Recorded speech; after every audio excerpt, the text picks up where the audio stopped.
for today.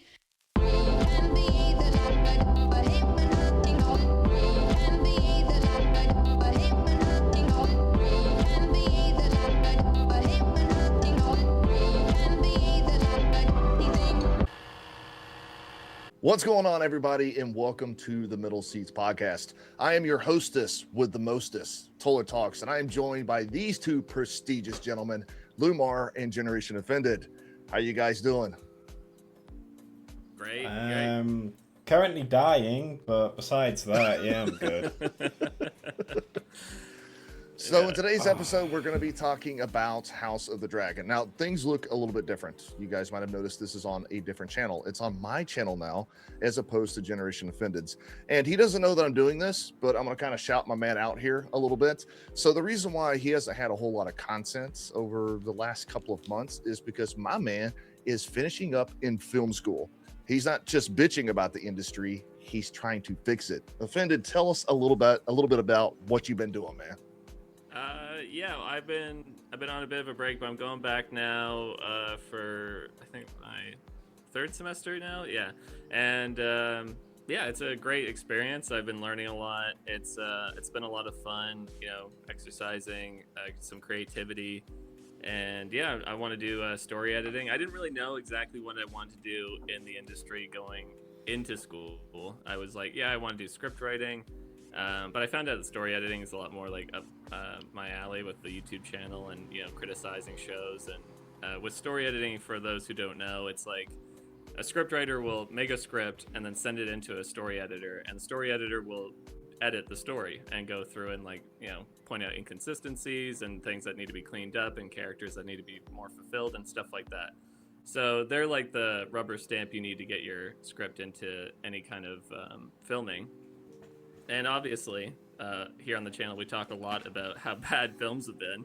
And I think that's probably a big failure on not only scriptwriters, but also story editors for not pointing out huge inconsistencies and doing their jobs. And that's why, you know, people like us have a fun time on YouTube. So, yeah, it'd be nice to be on the ground floor of stuff like that a little bit more and try to make a difference. Loomar, this is going to suck for us, dude, because, you know, here in like a year or so, when we get into a debate with this guy, he's going to go, well, do you have a degree in it? No, that's a philosophical fallacy. I would not fall to such lows argument to Was it authority an there. appeal to authority, I think is what it's called? Yeah, that's it. Yeah, appeal to authority. Well, I do want to take just a quick second, and this is just, I don't want to say like trigger warning. I know that sounds really fucking stupid, but I'm getting ready to talk about a sensitive topic.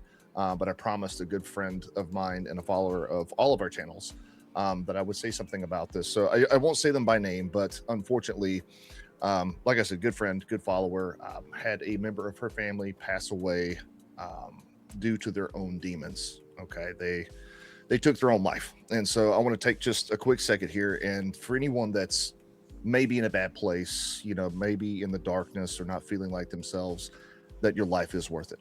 Okay. And I know that I'll speak for myself on this matter. If there's ever an instance where you feel like that's not the case and that your life isn't worth it, my name is the same name it is on Discord. I am available on Discord. Please message me. We even have a Discord with about, I don't know what, 80, 90 members at this point that you can come and join, a bunch of like-minded people. If you just want to talk, just to talk and maybe collect your thoughts, whatever may have you, please feel free. I'll make sure to put the Discord link in the comments down below. Okay. So again, your life is worth it.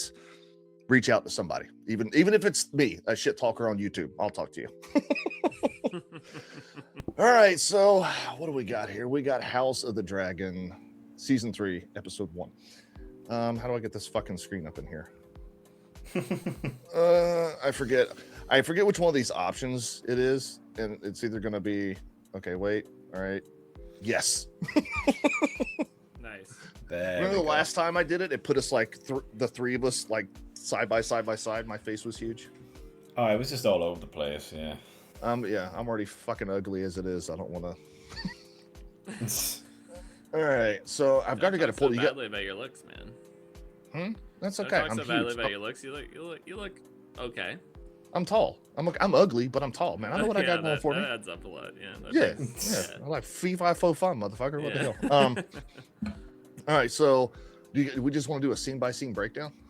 Yeah, let's crack this bitch open. Okay, we have to be careful here. I saw Nerdrotic doing the same thing, and HBO has been wigging with the copyrights. So we're really gonna have to play like 3 seconds and then stop it, and we'll just kind of. I don't even think you should play it. I think you should just go and pause it and like just go through scene by scene. Okay, we can do this then. Yeah, Ooh. like. Ooh, there we are. Yeah, there we go. Yeah.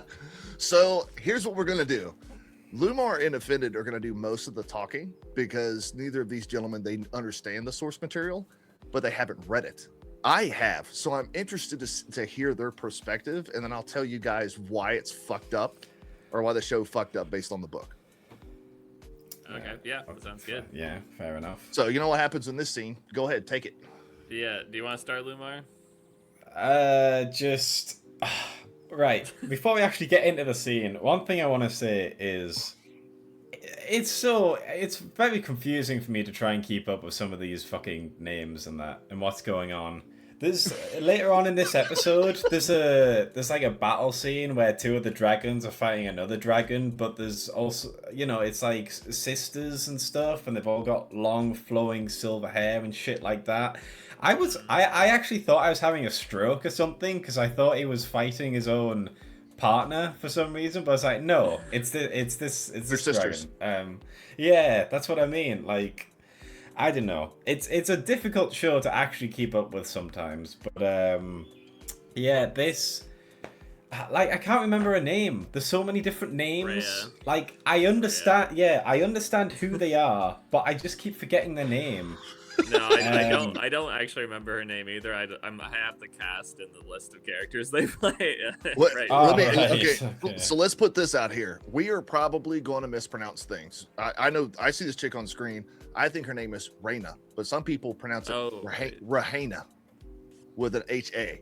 So if we mispronounce something, go fuck yourself, okay? No, you try it is doing Rhaena. this shit I live. remember, yeah, it is Rhaena. Yeah. Right? I said So yeah, go ahead, guys. Anyways, yeah, she's apparently bonded with a sheep stealer apparently, and so she's trying to control him while he munches on some poor sheep, living up to his name, and then she just climbs on him and she gets yeeted off a cliff, and that's the opening scene basically. It's like 7 minutes of someone trying to get on a dragon. That's about it. But yeah. not 7 minutes, but like 5. Yeah. I kind of hate this character from season 2 because I perhaps not the character because she doesn't really have much of a personality established, but her plotline in season 2 is essentially she doesn't have a dragon. She is jealous of everyone in her family because they all have dragons, and she wants one. She hears about Sheep Stealer in the Vale.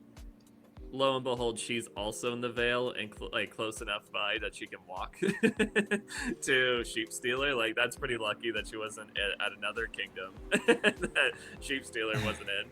Anyway, so she's being sent to another location. I think she's being sent back to Dragonstone. I can't remember, but they essentially kick her out of the Vale, and she's with like a leaving party. And as she leaves, the gates close behind her, and then she immediately runs off into a field, and nobody notices her. Like, she's like the reason they're all leaving. She's the person they're guarding, and she has like men around her, like there's knights protecting her, and she just fucking dips immediately, and then nobody notices. It's insane. The gate is within visible distance. It's like feet away, and there's no one on the towers looking down at her or anything like that. So total bullshit that the fact that she's even out here, right? Pisses me right off. And then whatever, she gets her fucking dragon because of course she does. Well, it's not her dragon. Right. Well, like she catches her own How to Train Your Dragon with Rhaena. No, it's actually not her dragon. So Rhaena, however you want to pronounce her fucking name, is actually in the show is a combination of 2 different characters. Okay. There's the book, which is Rhaena, and then there is Nettles. Oh, yeah. Which Rhaena is actually of I heard Targaryen. something like that. Yeah, is actually of Targaryen blood, but Nettles is not. She is a lowborn. She's actually a bit of a shithead in the book, but she's the one that ends up taming Sheep Stealer in a like non-traditional way. the scene that happens here in just a little bit, where the sheep stealer's bringing sheep up to Rhaena, that happens differently in the book, where Nettles is killing sheep and bringing it to sheep stealer in order to gain his trust over time so that she can tame him.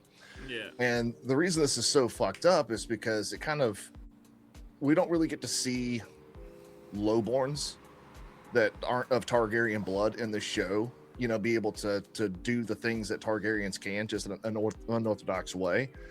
And so by eliminating that character altogether, it really destroys quite a bit of like a really good narrative points that are in the book. And it was done. That sounds like a very interesting character. Yes. Like that. Yeah, that sounds very interesting. Well, let me explain a little bit further then. So I would say, and book readers, feel free to disagree with me here. One of the Nettles' biggest plot point is that she actually, you can argue that her and Daemon fall in love. So not only is she a lowborn, not of Targaryen blood, but she has fallen in love with someone of Targaryen blood, to the point that Queen, I'm going to pronounce her name wrong, Queen Rhaenrya? Rhaenyra? Yeah, Rhaenyra. Yeah, Queen Rhaenyra actually gets jealous of their relationship because, they all be fucking one another in these books and shows, and tries to have Nettles killed. And Daemon intercepts the message that's being sent to the nearby lords to have her captured, and tells Nettles to flee. And we actually don't know her fate in the book. It's left ambiguous. But I think that like that lowborn not being of pure blood, that storyline is fantastic. And the show just doesn't mention it at all. Nettles is nowhere in the shit. Which is pretty frustrating because this replacement character sucks. Like, I do not care about her at all. She has like no personality beyond being kind of meek, and I mean, I guess she's brave enough to like, go out in the wilderness and try to tame a dragon, like, fair enough. But I don't really like care about her character, and it's because the show neglects her as well as Daemon. Like, Daemon's a major character, and he clearly he just like pushes his kids to the side. Daemon's my dude. Yeah, neglectful father all the same. I love Daemon. Yeah. And so, but because of that, we don't really care about the characters because, the show doesn't. So now we're like getting this moment with the sheep stealer. The other problem too is that it's been 2 years since we watched the show. Yep. So like, I didn't remember her name. I didn't really remember like even how sheep stealer is in the Vale or anything like that. So like, I'm getting caught back up with all these characters. And actually my problem with this episode in general is like not the action itself or like the battles. Like, everyone was complimenting how great the set piece was and like how exciting it all was. The problem is that I didn't care about who was participating. Daemon's not in it, Rhaenyra's not in it, Aemon's not in it, and so we're left with like Rhaenyra's and Daemon's kids who nobody gives a shit about. and then we'll get to the sea snake later, but I also don't really give a shit about him. Well, it also too, since they merged the two storylines, just this will be the last time I talk about it because it doesn't happen to show at all. So sheep stealer is Nettles dragon. Rhaena here actually has her own dragon that she hatches from an egg by the name of forgive me, my memory often deceives me. I believe it's Morning. It's a pink dragon, and it's actually too young to fight. But in the book, it's kind of a representation of hope and the future of dragon kind. And with the two storylines merged now, we're not getting Morning either. Right. So it's like, this is stupid. Yeah, you think if a show dragged out its second season, they would have included better storylines, but they just ended up limiting it, and then also destroying the existing storylines that were left. Well, they said it. Ryan Condal was the showrunner. He said it was budgetary constraints. Like even George R. Martin himself said in an interview that in order to adapt Fire and Blood completely, it's going to need 4 seasons, 10 episodes each. And if you notice, the first season was 10 episodes, and then season 2 was 8. This one's going to be 8. And that's because they don't have the money. And it's like, motherfucker, you are HBO. You got the money. Yeah. I mean, is that even true, though? Like, does Fire and Blood need 4 seasons of television to tell its story? Like, if you listen to me talk through these episode breakdowns, dude, there's so much story missing, and that could have some massive ramifications down the line. And they just, especially when we get to the Gay Abandon, which is the name of a ship later on that we'll talk about. It being completely absent destroys a massive portion of the book. Well, I don't know if you guys... sorry, go on. Go ahead. I was just going to say, obviously, I haven't read the book, but I remember during season 2, and like not as much in season 1 because I think a lot of people, even book readers, liked season 1. But I remember season 2, people were saying, and obviously, Tola, you'll have to correct me if I'm wrong about this. Fire and Blood, which is the book this is based off, it's kind of more of like a historical kind of accounting of what's It is. sort of happened. Yeah, so people were kind of justifying it, saying, oh, they had to, this is like, obviously it's more of a narrative, more of a drama focus. It's not just kind of bullet points. So that's some of the justification for the changes. But it basically just sounds like they've just ripped shitloads of stuff out of the book as well for no reason. And yeah, obviously when you're just ripping shit out that has significance later on, yeah, you're gonna get a worse story. So I don't know why they've done that. Well, George himself has said that if you go back and look in January of this year, there's an interview talking about some more personal talks surrounding the show, and George said that his relationship with Ryan Condal was abysmal, and he said they had a Zoom meeting discussing the trajectory of season 3, I don't know, a year and a half ago, whatever the hell, and George specifically said, and I quote from the man's mouth, "This is not my story any longer." Yeah, I was actually going to bring that up Mhm. was that, yeah, they're having a big falling out, and Yep. they're not even communicating anymore. Like, Brian's completely cut out George in any writing capacity. So, yeah, it's not going to get better, I don't think. Like, this episode I don't think was, like, horrible or anything, but I doubt the show will improve. I think it's gonna kind of continuously go downhill. Like, season 2 was just abysmal, but Yeah, I mean, like George has his faults, especially when it comes down to finishing the Winds of Winter. You fat prick, finish it. He has a bunch of faults, but you can't. The guy has created a brilliant universe. So when he says something like, "Yeah, this ain't mine anymore," that's not a good sign. yeah, I think it's I hate the argument. I still hear it sometimes where it's like, it's his story, let him finish it when he wants. It's like, dude, it's been fucking 15 years or something since Dance of the Dragons. Fuck off. Like, this guy's doing everything but reading. And it's not even like he's just been writing this entire time and he's trying really hard to get it out and he's just taking forever to finish it.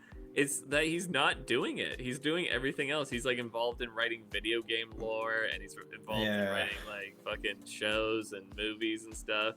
He's doing everything else, and he even went on like a quote unquote writer's strike as well. Bullshit as it is, like fuck off. I don't know. I hate that art. It pisses me right off. Yeah, Well, it's really annoying that he wrote Elden Ring, which has so many other different like side plots and characters and multiple different endings as well, which all narratively can make sense. And yet he doesn't have time to finish the book series, which he got famous for. And it's like I don't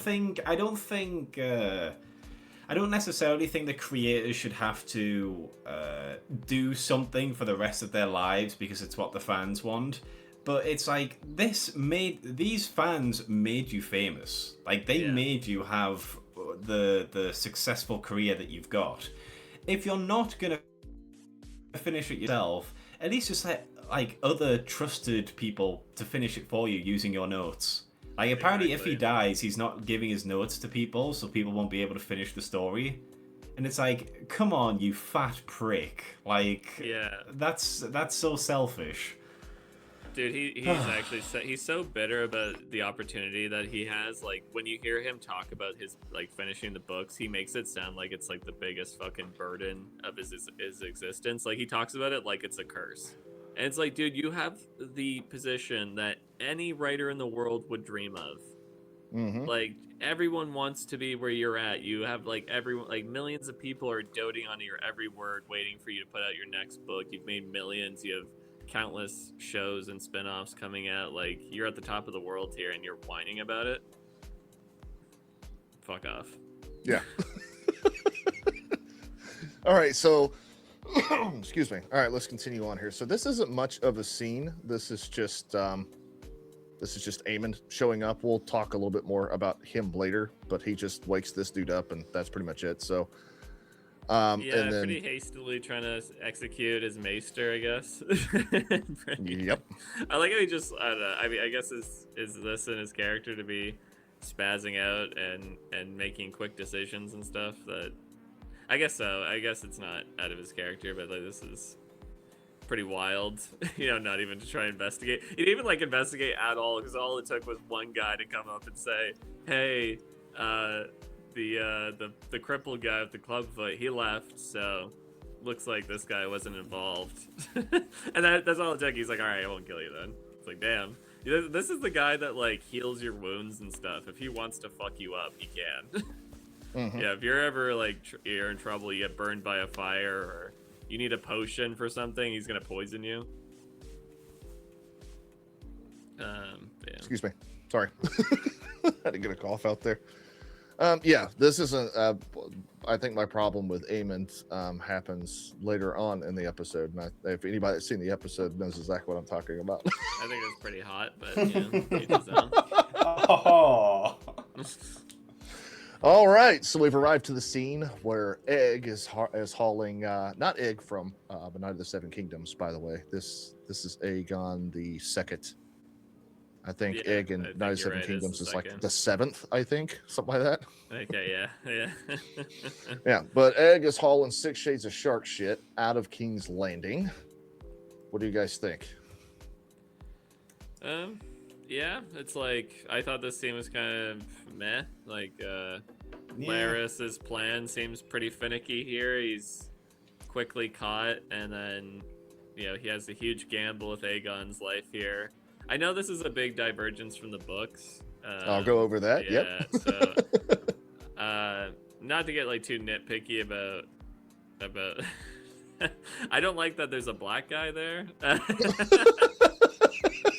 Not because he's black, like I don't like if there's I'm not a racist obviously, but it doesn't make any sense for this character to be in Westeros. And Game of Thrones has always been a lot better at other fantasy shows for incorporating different ethnicities in a realistic way, where it's like, if you're in Essos, it's all going to be tanned and Middle Eastern people and black people and stuff. And if you're in Westeros, that's where like, the Europeans are of this world. And so having just this, really dark African American guy or African European guy hanging out here with like no explanation just doesn't make any sense, and I don't like it. Even if it was just like a group of mercenaries, they could have had a big diversity crew here. You could have said it's like, oh, mercenaries from Essos were hired to watch the roads for the queen, blah blah blah. Like, he could have explained it away, but it's just lazy. And fucking that stupid Rings of Power did it, and it ruined it was a big reason why the show fell apart, world building wise. It's kind of what this feels like at this point. It's gotten into that kind of fan fiction territory that's I'm seeing a lot of comparisons from House of Dragon to Rings of Power. Yeah, I don't like that shit, but fucking pisses me off, mate. Yeah, you like my British accent, Loomar? It's pretty fucking on. Oh yeah, it's great. Yeah. So obviously the departure from the book here is okay. So Egg never leaves King's Landing in this particular sequence. Okay. He actually stays in King's Landing until Rhaenrya shows up. Rhaenyra, however the fuck you say. You can do that. I'm gonna start correcting you, dude. All these names are so confusing. All right. Well, just Rhaenyra sounds better than whatever one you're using.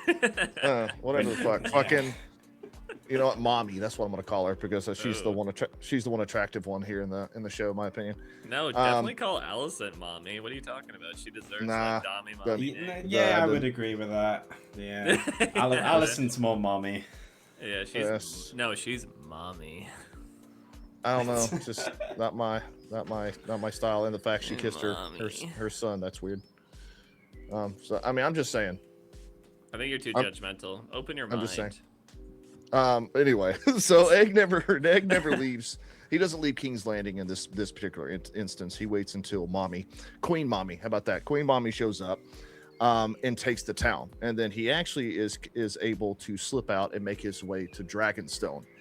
And what happens there is he's able to convince a lot of the queen's guards to turn on her, to the point that when she comes back to Dragonstone, he's taken the area and she's killed.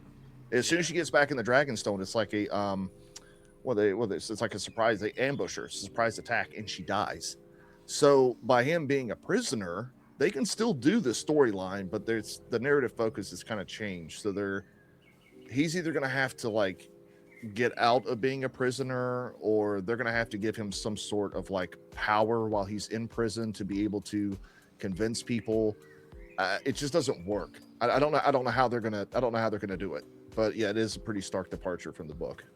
Yeah, I'm not, again, I haven't read the books, but I could tell already, like, even as a non-book reader, like, this is a divergence, you can tell, and it's gonna fucking ruin itself, because you're just gonna have him doing bullshit that doesn't make any sense, and he's gonna survive, and it doesn't make any sense. Like, if Rhaenyra does get her hands on him, and she doesn't immediately execute him, then the show's broken beyond repair. I mean, I think it's already at that stage, but, like, that'll be evident. Like, yeah, you cannot dispute the fact that it's so fucking stupid that they wouldn't just fucking kill him right now and bring his head to Rhaenyra. Well, I mean, I think the who is the gentleman here? I can't remember his name. Larys.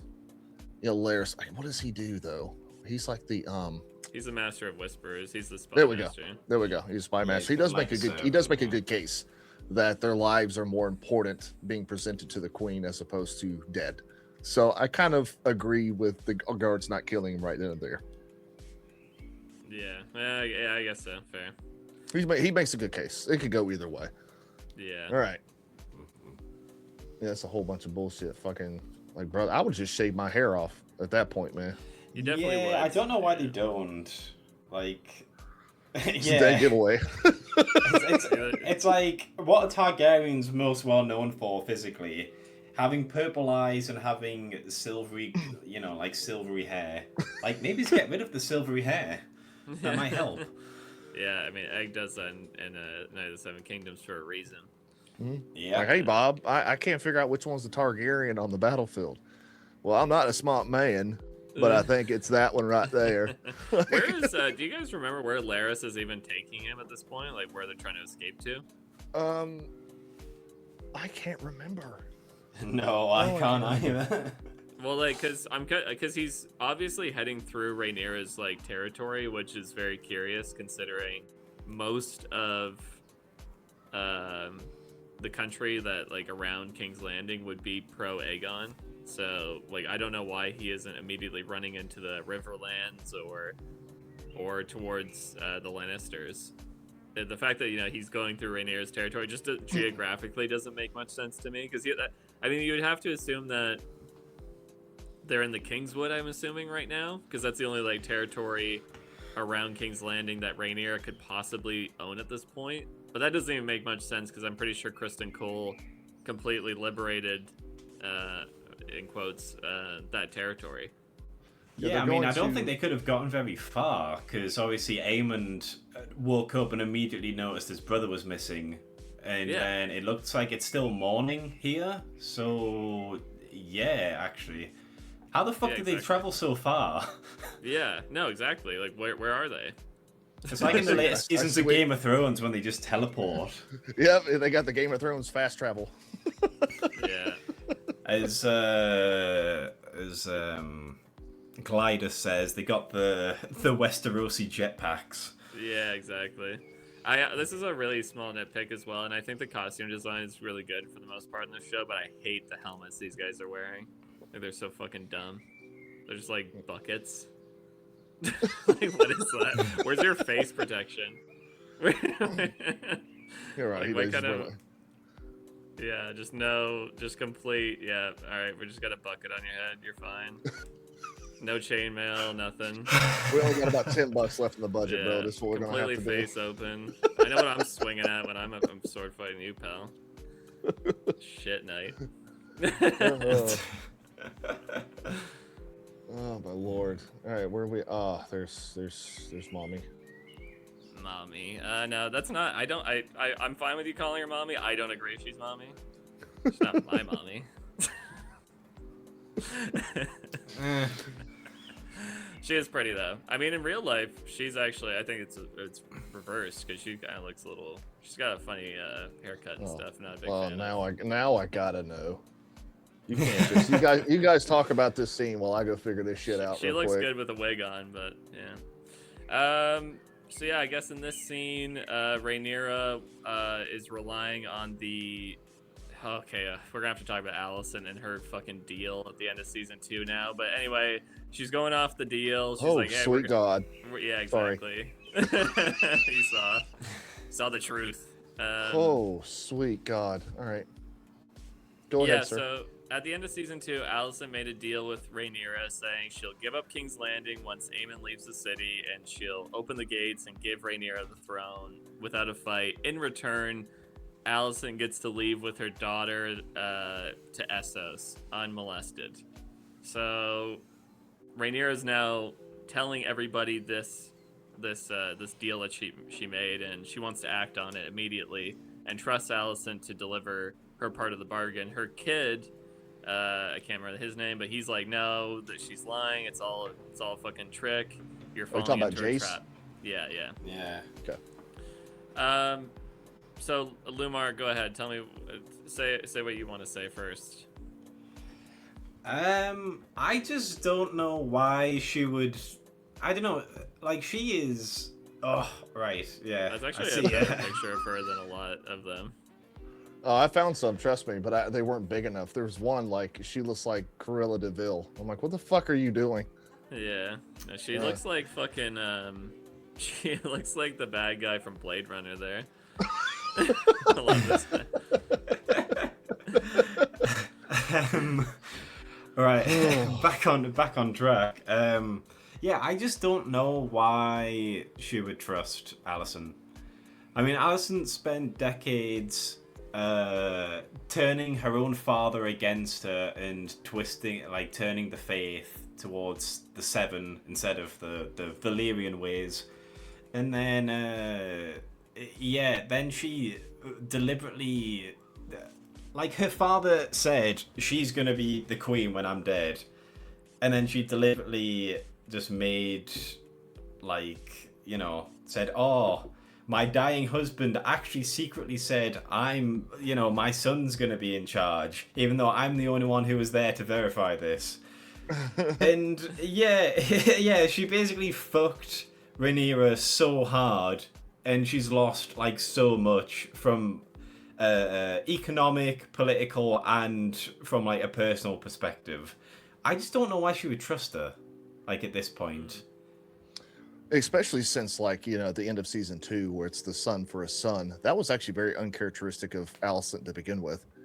So it's kind of gives a little more extra weight to I wouldn't trust this bitch at all. But yeah, in this scene here, she brings it all to the Dragon Council, and everyone agrees except for Jace, which I'm with Jace on this one. And just like you guys, it sounds too good to be true. I wouldn't be trusting this bitch. Well, we see in the show how unreliable plans can be, and Alicent's promise, Aemon just changes his mind, and he's like, I'm gonna stay now because of various changing factors that would be moving all the time. So to make a pact like this is so unsteady and unstable to begin with. And it's not even Alicent's fault. She's trying to uphold her part of the deal, but then Aemon's throwing a wrench in the plan. So yeah, to just trust anything that's this specific is stupid.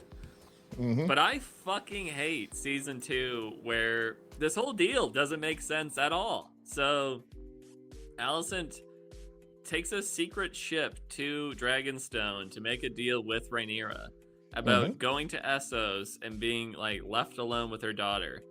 Why the fuck did she not just go to Essos with her daughter then? She got through the blockade. She got through this through the bay. All she had to do was keep going, and she would have had to make a deal or go back to King's Landing. She would have been fine. Just fucking get out of there. She leaves King's Landing so much in this show, in season 2 especially, and the blockade never works. So it's just leave. Just walk away. Nobody's watching you, it seems. You could take your daughter and vanish, and nobody would even come after you. Aemon probably wouldn't even notice. You know, he doesn't even know where. He barely fucking asks her where she was. He's like, "Where were you, mother?" And she's like, "I was in the Kingswood." And that's it. That's the end of the conversation. I was just hanging out. Yeah. like, Okay. All right. chilling, man. So fucking dumb, man. Like, it doesn't make any sense. So yeah, and I don't think Alicent and Rhaenyra's characters are well written in their relationship. Like, it should have been a point of no return already with the end of season 1. They should have been at each other's throats, and I think it would have been much better if they were like vicious, evil moms trying to get back at each other all the time, rather than like, oh, she's my friend, we're still sisters, I still love her, blah blah blah. It's like, fuck off. You know, girls got to stick together, brother. You know what I'm saying? Dude, oh, Cause girls get it done. Don't worry. Girls get it done. that's actually a huge problem in the show we haven't even addressed yet. Not to, sorry, I know I'm ranting a bit, but like, No, do your thing, man. it's so frustrating, the whole underlying message in this show, which is men are terrible, evil, like leaders, they suck, they cause all the world's woes, and the women, if the women could get into power, they'd change it all. That's like the underlying message of season 2. It's like, you know, she even says it in this episode here. Rhaenyra is like, you know, we're gonna get to it in a few scenes where she's freaking out about her inability to do anything. She's like, I may be a queen, but I have the heart of a king. It's Yeah, like, heart of a king. oh god. Well, that's why the book fans had such a problem with Egg being displaced from King's Landing, because if he's not in King's Landing when Rhaenyra takes over and then he escapes to Dragonstone, in the Dragonstone sequence in the book, she dies. Yeah. But since that whole sequence is thrown off now with whatever the showrunners are doing, there's a chance Rhaenyra doesn't die. And this being a modern production, it's like, of course she doesn't. We can't have one of the most powerful women in the show go down, because that wouldn't fit the narrative. So I said that in my review of the episode. I'm like, God, this does not look good. I may be wrong, but it don't look good.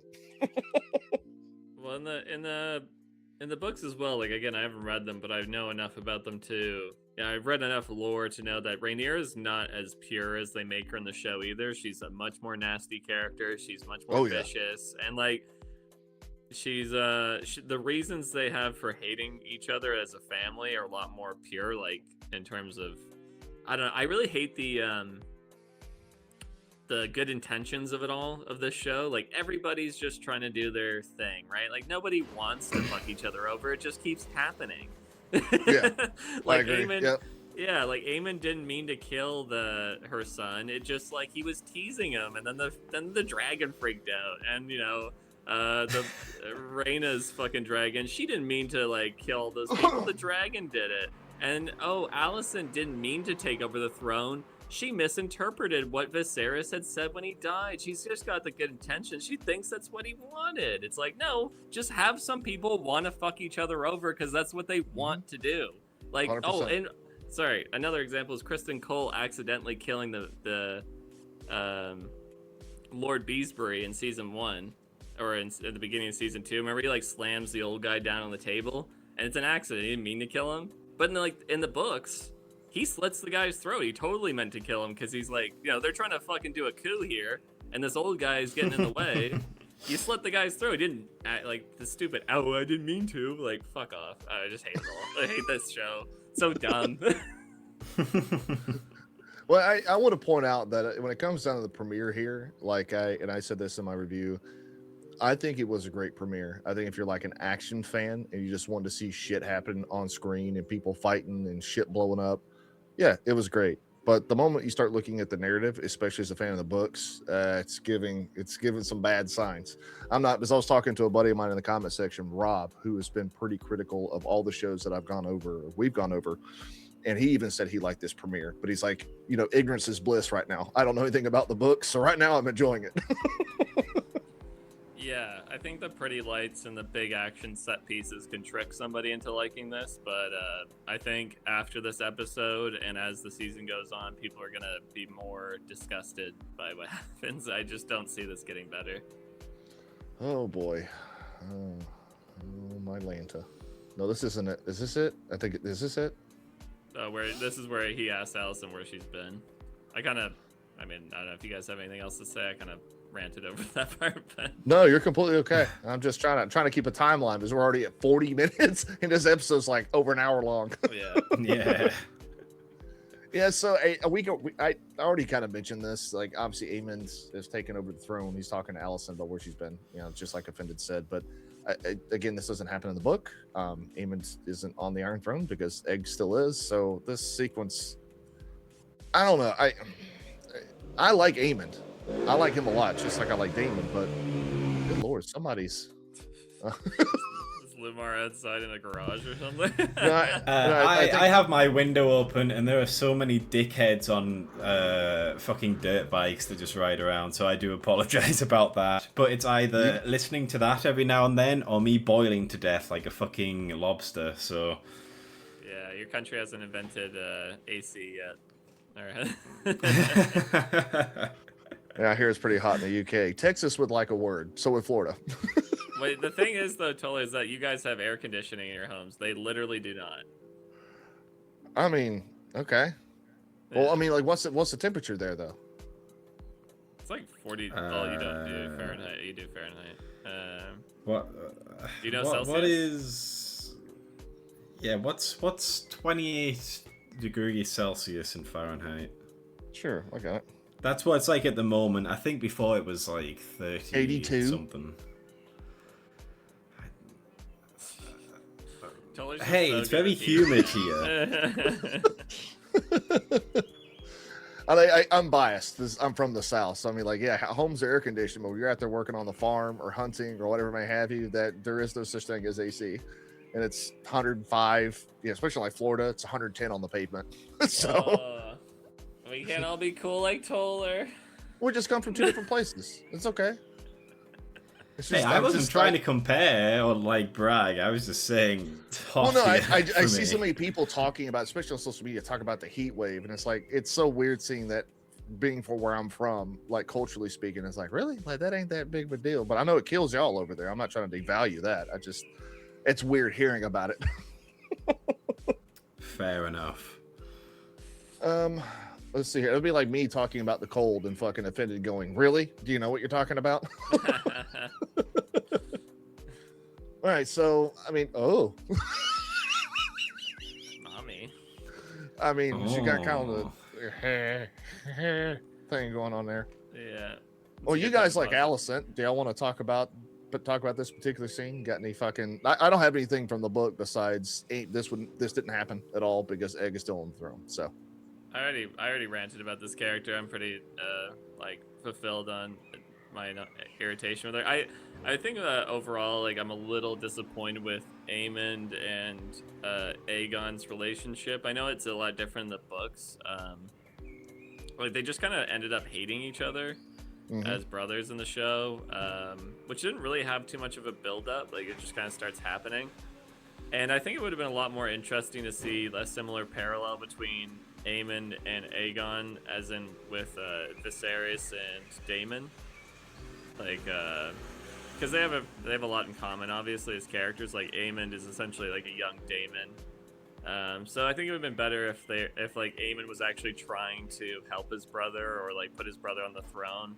And I think it took away from Rook's Rest, that fight, when Aemond just went after Aegon, despite having like clear objectives to kill anyone else besides Aegon. So yeah, I don't know. I'm not a huge fan of their relationship and why Aemond's after the throne. I think it would have been a lot better if he was actually trying to help his brother. It'd be a bit more interesting. okay, yeah, they do hate each other in the book, but there's a lot more narrative backing to it. But if I went into it, we'd be sitting here for 20 minutes. So let's just put it that way. the show that is this in the books too, but it's done way better. Great. All right. Oh Lord. Okay, where are we at here? Oh, the goats. Let's pull him up. Yeah. The goat, man. I'm gonna lead this off. Yeah, go ahead. Matt Smith is completely wasted on this fucking show. He is well, season 1, not so much. Season 2, and so far what we have is season 3. I think he has like 2 minutes of screen time. He's being wasted. This guy is such a good actor, and Daemon is such a great character, and they did nothing with him for like 6 episodes last season, and he does very little here. Yeah, you get. Sorry, you can go ahead, Loomar, if you wanna. I've been ranting a lot. I mean, I was just gonna say, yeah, I think Matt Smith just really helps to carry anything he's in. I mean, he made Morbius a slightly entertaining movie, so you know. Morbius. Yeah, that's all I really got to say. Yeah, he was so badass in season. I mean, he's still badass, but he just doesn't really get a lot of time to shine. He's usually just, you know, like talking about shit instead of getting shit done. It's yeah, I don't know. He's good in this scene. Really, really enjoyed him in this scene. But yeah. I love how we've spent all of season 2 waiting for this Lannister army to show up at Harrenhal, and then it gets killed off screen. It's amazing. I love that. Love the build up to that. Yeah.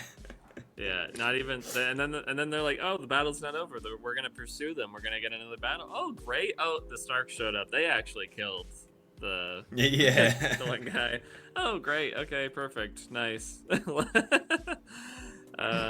Also, I know it's you know, like, you gotta have your actor's face exposed, but you know, where's his fucking helmet? Where's his helmet, man? You're in the middle of a battle. You're taking your helmet off. No, Everyone's he got their don't need helmets no off. helmet. You don't need no helmet. He's out here aura farming. Yeah, You don't need it. exactly. He's got to get that drip. Well, no, I think that's kind of like, that's been one of my biggest issues with the show, is that Dance of Dragons is pretty action packed, and so yeah, like you talk about, the Battle of Harrenhal happens off screen. Last season we had the Battle of the Burning Mill. That 90% of it fucking took place off screen. So it's like you can't keep telling us about these massive battles and building up to them and all of that, and then just cut to black. Like, that's not, no, like, this is bullshit.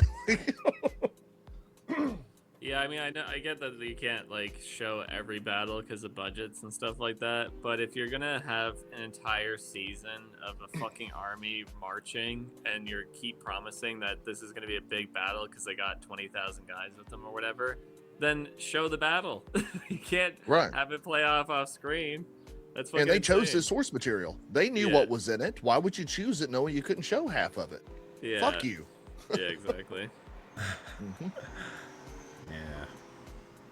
I like the Stark showing up a little bit, but I mean, also, okay, I like the visuals of it. I think they look great, but also, how the fuck could an army like that sneak up on Daemon's army and they have no idea that they're there?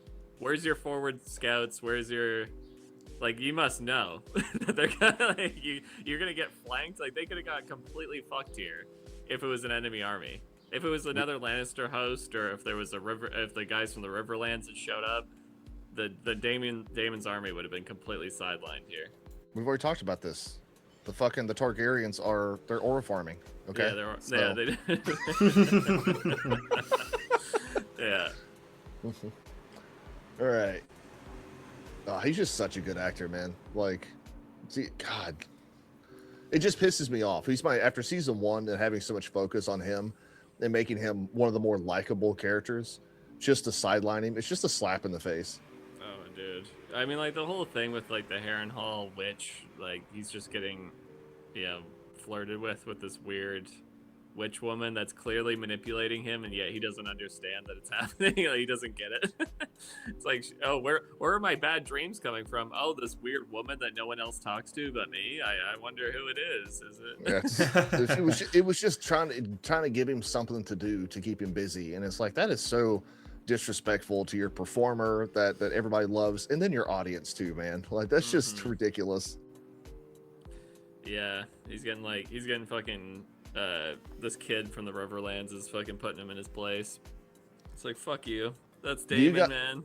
Do you guys want to talk about this scene? I want to jump ahead to the next one. I fucking what? It's just Kristen Cole being depressed again. I do not. Yes, that's why. He's like, oh, I'm gonna have some like mystical speech about how the world is dark and full of ash, and men will become animals again. Like, it's like, all right, man, you did this last season. Shut like, twice. the fuck up, man. Yeah. Jesus. Yeah, you suck.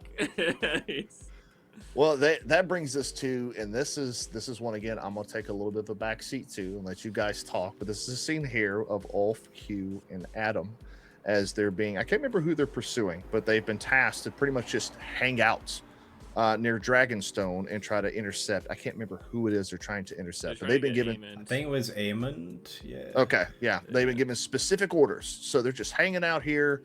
I will say, I love Ulf. This is Ulf here. He's a condescending dickhead. He's entirely out for himself. I think, as far as how he is in the book, it's pretty mirrored. I don't know who this actor is, but he is fantastic. But this is a massive deviation, probably the biggest one. So you guys go ahead and make your commentary. I thought the little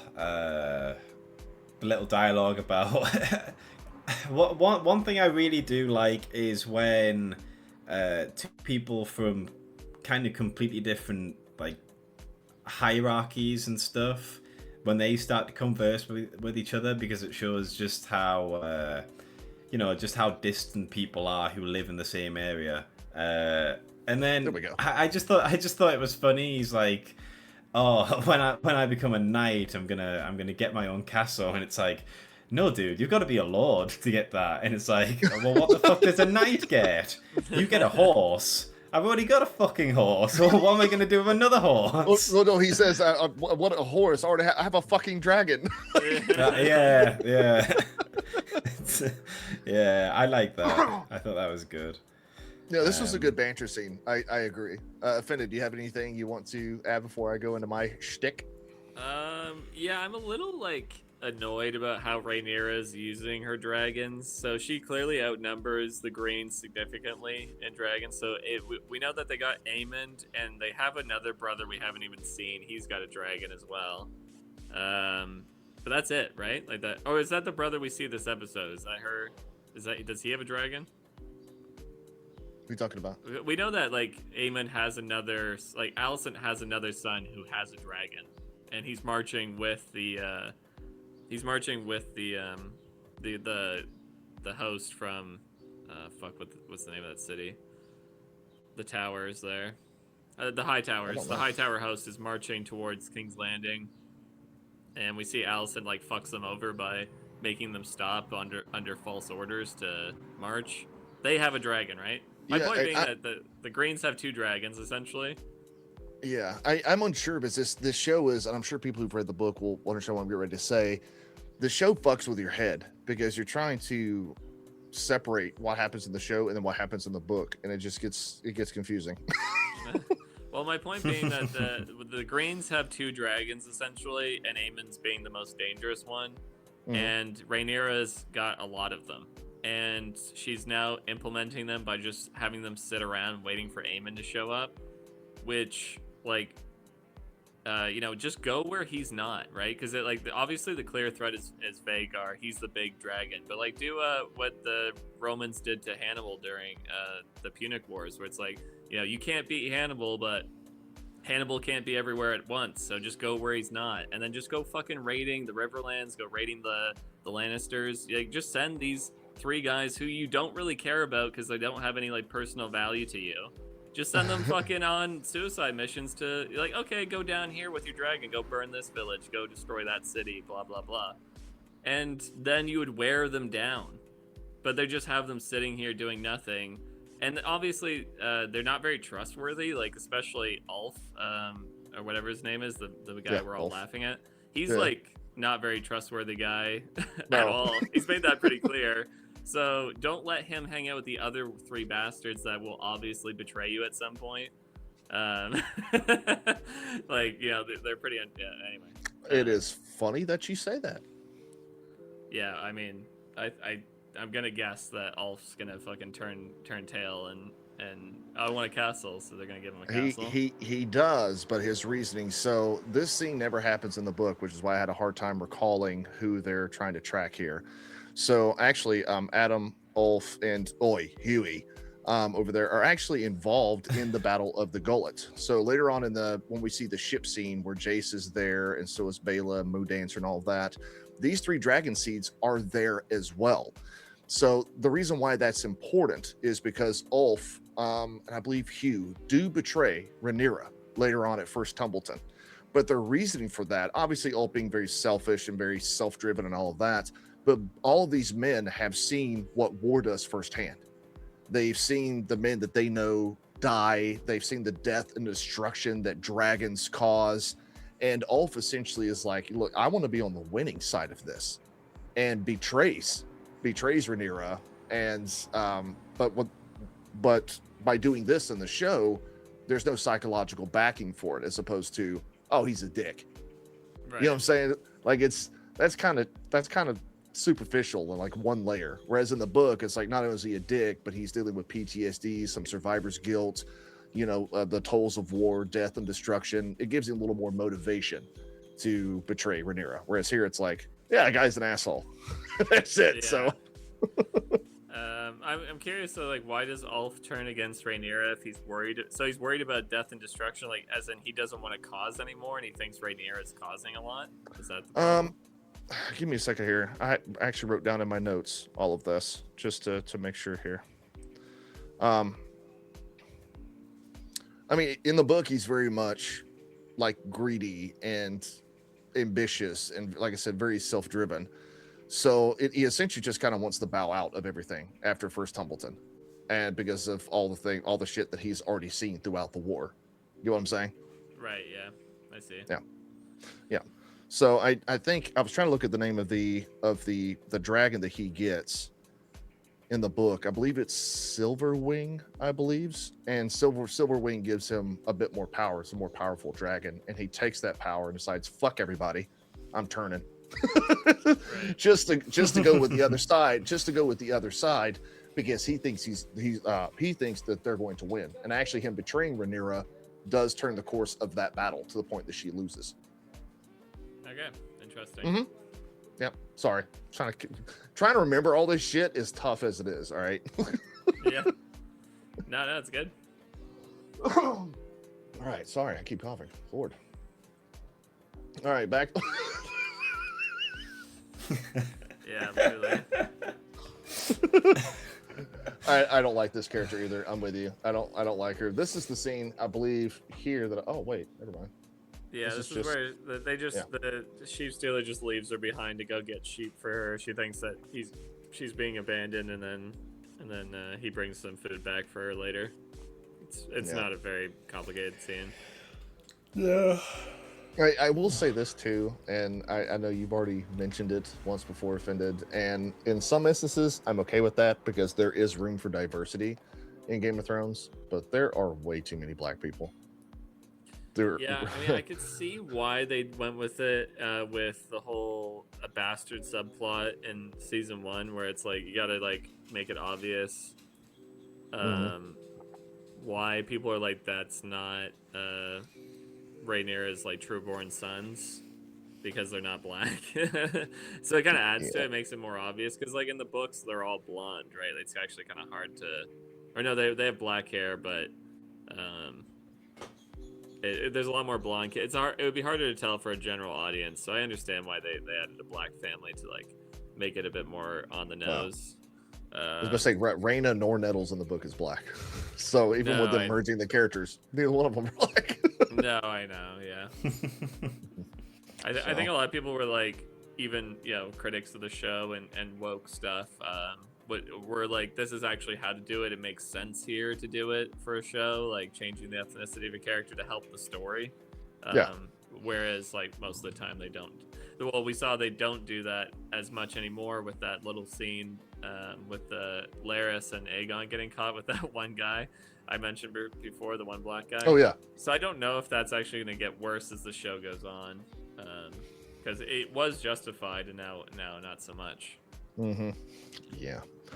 Well, we've arrived to arguably the most controversial scene from both book and show fans. I do believe we're in this scene, aren't we? I don't think we're there yet. This is no, we're not. Okay. Yeah. Okay. This is just Alicent fucking over Aemon by sending a false message to her brother about like stopping the High Tower host from reaching King's Landing in time. Yep.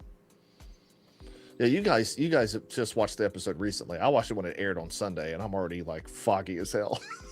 I watched it yesterday. You watched it when? Yesterday. Oh, okay. I watched it like 2 days ago. Dude, it's just so. That's the thing about it, is that Game of Thrones already is, even especially the book, is so hard to keep up with, and then with the show introducing just new shit and changing up storylines, it's tough. It really is tough. I'd rather go back to The Boys than do this. Especially after 2 years of waiting. God. Well, luckily I rewatched the entire second season and did a recap video on it, so I was okay on that. But, Lord. All right. There's the sea snake talking to his son. So what's your problem with the sea snake? He's fucking boring. I think like it's really annoying because he's an interesting character. I'm fully aware of his lore and how he sailed around the world. He's been to Asha, he's been to Ib. You know, there's lots of little things about him that makes him really interesting. I think it's maybe the actor or perhaps the show's writing. I can't really tell what. It's just not a lot of like presence with him. I don't feel like there's a lot of gravitas with this character. I don't like when he's on screen. I just do not. I kind of tap out. I don't know. Not overly interested in him. I don't know how you guys feel about him though. I thought it was decent. I like that he, you know, it's been well established about how good and knowledgeable he is at sailing, and he knows secrets and stuff. So I thought it was neat that they include that as a plot point, because he really knows the secret path you can do to get through this tight canyon thing. I did like that. Yeah. I do have a problem with it immediately after, but we'll talk about it when we get to that scene. I will say he mostly just talks about what's currently happening. Like, it's difficult to get his thoughts and feelings on stuff, I guess, if that's what you mean. Mm-hmm. Like he's not really he just kind of gets ordered around by people, basically. He just kind of does his... He takes hey man, be stoic, and then like dials it up to 100 where he has no fucking personality. Yeah. Yeah, this doesn't happen in the book. Sea Snake is not present in the Battle of the Gullet. He's back in Driftmark. So all this, the passage, him being involved in the sea battle, none of that happens. So, but that's not that big of a deal. Truth be told, I didn't mind this sequence, the naval battle and all that. I thought it was pretty well done. CGI looked great. We'll talk about that a little bit later, but I don't mind it. But I'm just saying that's a little short or a small deviation from the source material. Right. Oh, yeah, like see this stuff looks good. I don't know, like for an HBO show, like I didn't think it was. Oh Lord, that's loud. Oh dude, the show looks great. The show, like all like the action set pieces, the locations, the fleets and stuff. It all looks really good. The costumes are very on point a lot of the time. Except for Buckethead. Yeah, except for Buckethead, that fucking helmet, and David not wearing his helmet, but whatever. Oh, so what do you guys think about? Oh my God, what do you guys think about this character? Oh, what a freeze frame, Jesus. What do you guys think about Lohar? Well, we know the controversy around the actor. What's the controversy? Well, there's a bit of a, genitalia mutilation going on. Yeah, I mean, I don't know. Maybe not. Like, you see, here's the thing about like Game of Thrones. Like, Game of Thrones is good, but see, when I was growing up, we had some really good cartoons, and I really liked Transformers. That was a great cartoon. That doesn't have a whole lot to do with this right now. I just wanted to point out I really like Transformers, but we'll go back to talking about House of the Dragon. I mean, if you're into Transformers, that's cool. I mean, robots in disguise, bro. Everyone's got their search histories. Like we all go to some weird places. Well, I know the controversy, and the thing is that Lohar in the book is a man, and depending on which side of the aisle that you stand on, this character might still be. So let's just leave it at that. Okay. I don't know. I thought it was really like out of place. Smash or pass though. With this face, smashing. Smash. You got to make that face though the whole time. Nice. Yeah. Yeah, the character's fine. I know there's like, I guess a bit of, like I don't know. Do you guys watch Alt Shift X? I'm a big fan of their channel. They do great Game of Thrones and breakdowns. I feel like I've heard of that. Yeah. They're really good. Yeah. I like him and Glidus. I like those two. Yeah, they're great. I guess this actor was a part of the Alt Shift X team or something.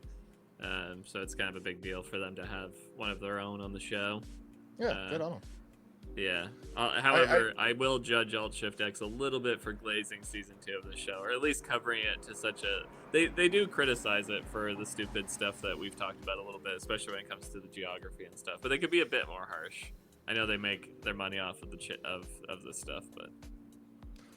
Like, as far as the actor, actress aside, whatever the hell, as far as the performance goes, I do not. I think this is the one bit of bad acting, because to me, it seems like the production team was like, they hired an actor, actress that is not extroverted in any way, does not have any charisma in any way. And they were like, hey, we know you don't, but we need you to try and act like you do.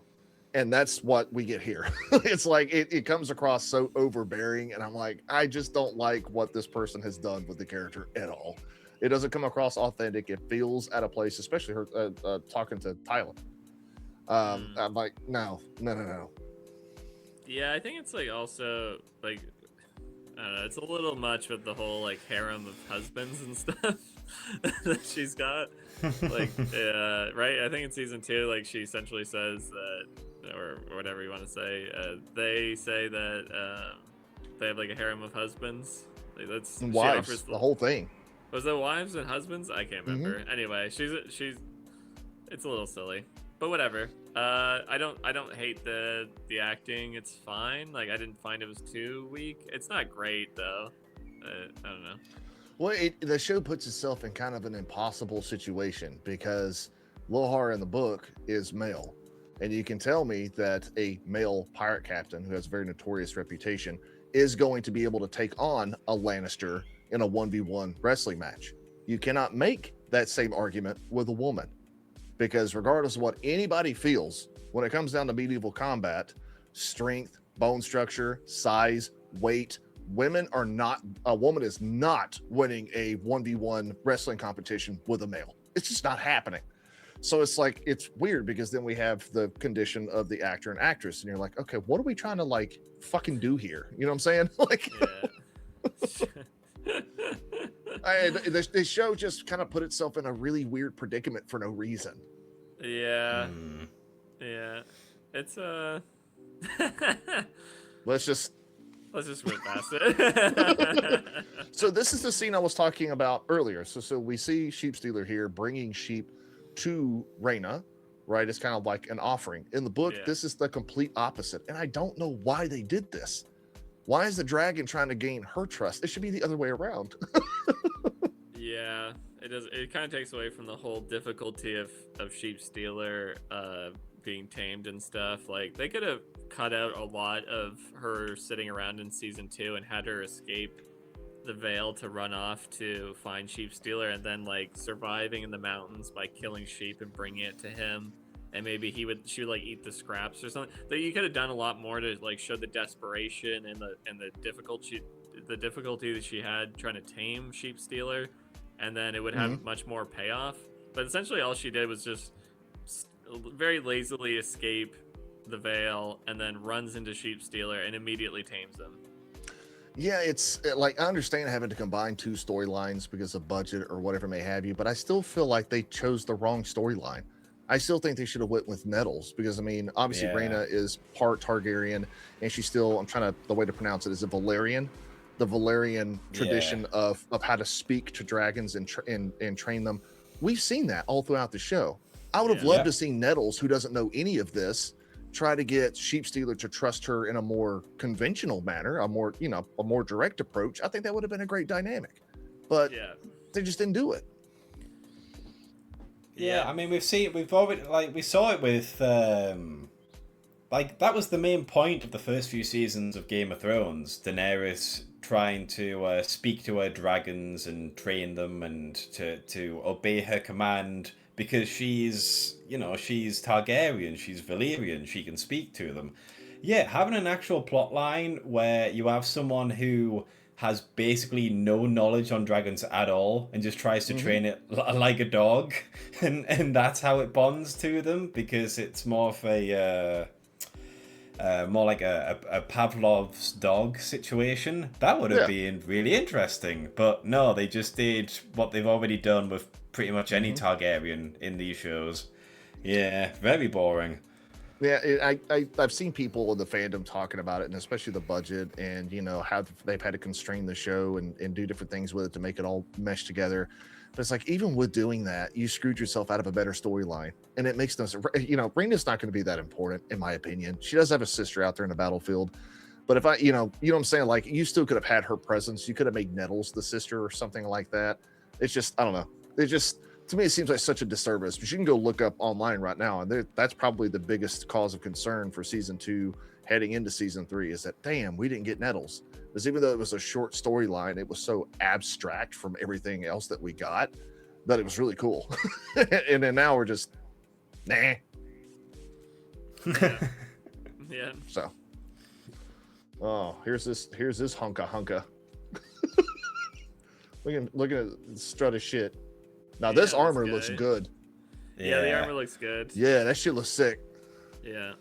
No, he does like. I actually like his armor quite a bit. I think it looks really good. His whole drip is great. He's vibing. He's vibing hard. And that's on the left there. That guy's from Andor. I can't remember the guy's name in Andor, but yeah. So this is the scene where he receives the letter from Alicent. Yeah, so he seems to be a bit of a germaphobe, which I think is funny. I'm a little germophobic myself. All things considered. Yeah. You're at war, but the germs, that's got it. Yeah. Yeah. Not really much to say on this scene. I think it just establishes this guy as being kind of a prissy, hoity-toity, high nobleman. I want some of that stuff. Yeah, I like that. I like his little scented perfume bottle. I like that. Yeah, I thought that was a neat touch. Yeah, I mean, I thought this scene was, it was fine. Yeah, it doesn't really add a lot though. It's just him getting a letter that we saw get sent off like 10 minutes ago, so it doesn't really do a lot at the moment. I guess it'll play into the later episodes, but yeah, it's fine. Yeah, we're gonna see where the hell that goes. Yeah. Here we are. Yummy. There we go. Mommy. Mommy. Right, you guys are so uptight. We're just gonna get there. I want to see it. We're gonna get there. Nice. Nice. I think she's asking for it. I played Sweet Home Alabama over the scene in my video, and that's kind of how I feel about Nice. it. It's like, Yeah. this is so weird. Like, the thing is this goes along with his personality within the show. But everything else, no. I don't understand it. I don't get it. I mean, if she was your mom, come on. All right, enough jokes about the moms. I'm gonna stop here. I've been on it with the sex jokes today. Yeah, no, I don't really. On a serious note, in terms of like what we've seen in this show, we've seen twins having sex, we've seen cousins having sex, we've seen uncle and niece having sex. So like, a kiss on the lips from the son to the mom, like pretty light in comparison. I don't get where I don't understand the disgust meter stops here. Like, if you're willing to tolerate the opening episode of Game of Thrones, then why not this? Well, for me, it's that, like, there's a bunch of shit that happens in the books that is, you know what I'm saying? But this, like, doesn't even come close to happening in the books. Like, Aemon doesn't have any kind of physical, not even really like a mental relationship with his mother at all. He has a relationship, like, with anyone. He has a relationship with the sorceress. I can't remember her name. Alias? I can't remember her fucking... sister, right? Yeah, I think it's a sister. Yeah, okay. That's the one relationship that he has, and that's it. He doesn't really get romantic with anyone in the books. That's why I was like, why of all people? Like, why? I mean, yeah, they did have a bit of build up with like his brothel scene in season 2 where he's being coddled by the prostitute in a very like motherly son fashion. I think it makes like a little bit of sense because he's like neglected, obviously, in the show, and like all of Alicent's attention went to Aegon because he's the firstborn, and so I think I think they've justified it enough in the show to like have the scene not come out of nowhere. Yeah, I don't know. I'm just not like blown away by it. I found like the internet's like exploding over this kiss, and it's like, yeah. Again, I'm not that fussed about it. No, I mean, yeah, like you said, we've seen a lot of incest in these two and a bit seasons. So yeah, it's not that big a deal. Just it is what it is, I guess. All right. Yeah, I'm not like fussed about it. I made a joke about it in my recap, but I was just like, just looking at it, I'm like, why him specifically though? That's just so weird. He's one that's like really detached in the book. So I'm like, it was kind of an odd creative choice, but you do you, boo boo. All right, we're back with. There's not a whole lot to go on this. We've already talked about Ulf. The witch shows up, right, and like she's like, "Hey, you got to get to the battle or something." This fucking chick. Yeah, that's a look. Yeah. So yeah, like I said, my biggest concern surrounding those guys is the fact that they're not present during the Battle of the Gauntlet. I think it's going to destroy a lot of psychological backing for what happens later, but I guess we'll see. Mm-hmm. All right. Also in that scene, didn't we see some weird tree dude? Some weird. I can go back. I know what you're talking about. Hang on, I can go back. Yeah. I know he's right there on the over the hilltop. I know what you're talking about. Hang on. Yeah, that kind of came out of nowhere, I thought. Where they hear it rustling. Give me a second. I'm gonna find it. So we know what you're talking about. It was. I don't know if it was a good. He was up here. He was up here. Yeah. Right. Hang on. Let's see. I may have to throw the fair use over this. Come on, get there. All right, here we go. There we go. Yeah. Little goat man or deer man, whatever. I don't know what the hell that is. Yeah, I don't remember them setting anything up for this. I know. Obviously, it's got fucking dragons in. Of course, there's going to be like mythical creatures and stuff. But yeah, I don't know. Like, they seem surprised by it. So clearly, they weren't expecting it. But this seems to be an island that everyone seems to know about and be aware of. So how the fuck is this thing just been chilling on it and no one's seen it before? I don't know. Oh, yeah. okay. They're just on the God's Eye, right? Is that where they're hanging out? What's that? Are they on the God's Eye? Is that where they are? I believe they are. Yes. Yeah. So I was thinking I'm like, it's too small to be int. I know exactly who this person is. He's a member of the Green Men. So he's essentially, oh, you guys, that's right. Okay, so the Green Men are essentially Ents in the Game of Thrones universe. They're the protectors of the woods. So think like Lord of the Rings, the big fucking massive tree guys. Yeah, that's very similar. Okay. Yeah.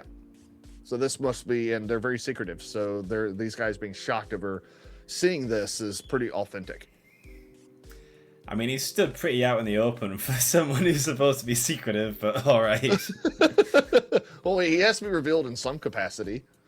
Yeah. So here's Jace making his big choice here. Yep. I'm gonna go kill myself. this is a deviation from the books, but I'll let you guys talk about it. So essentially, Jace wants to go and join the battle, right? And Rhaenyra's, which I do not understand, massive deviation from the books, is that she wants to go and join the battle. Like, motherfucker, your cousin did this last season and got her ass kicked. And now you want to go do the same thing? And so Jace, as a response, says, you know what? No, you're not going nowhere. We're going to lock you in your fucking room. You're not going to do shit. And then he goes and joins the battle with Bela and Moondancer. So, what do you guys think on this scene? I don't know. I mean, I thought it was a bit like the Queen's Guard dude. Like I feel like if there was multiple people telling him that she's clearly not in her right mind and she needs to be protected, then maybe I could get it. But it's literally just Jace telling him to lock the door, and it's like he seems to get persuaded very quickly, basically. Yeah. I thought that was silly too. Doesn't really make much sense. And then kind of like what Offended was talking about earlier, like the whole I may be a woman, but I have the heart of a king or something like that. Yeah. None of that happens. She does not get locked. She actually doesn't want to join the battle at all because logically it doesn't make any fucking sense. Like why would you want to go and join? You're like, really, you're the leader of this side. Why would you want to go join this massive fucking battle? Makes no sense. Yeah, really, she shouldn't even want. Well, she should want her and him to stay, and then she should send the fucking Lena or whatever the Dragonseeds.